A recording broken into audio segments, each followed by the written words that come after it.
Երևանական այդ նացիստական էությունը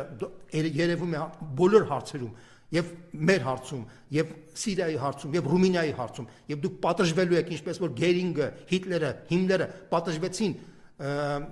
բանին, դուք նույնպես պատժվելու եք կգա ժամանակը, որովհետեւ առաջի քայլը Միացյալ Նահանգներում Տրամպի հաղթանակը դա ավետում է դրա մասին, որ ձեր քաղաքական մահի ժամանակը գալիս է եւ դուք բոլորդ պատասխան եք տալու արցախցիների համար, որ զրկվեցին ավելի քան 120,000 արցախ զրկվեցին տներից։ Դուք պատասխան եք տալու 1000 հոգու ալավիներին, որ կոտորվեցին եւ դժվար է ասել թե քանի հազար են կոտորվելու դրանից հետո։ Դուք պատասխան եք տալու բազմաթիվ են միլիոնավոր մարդկանց, ովքեր կոտորվում են ռուս-ուկրաինական պատերազմի ժամանակ։ Դուք մտածում եք, որ դուք անպատիժ եք մնալու։ Դուք մտածում եք, որ դուք ոչ մի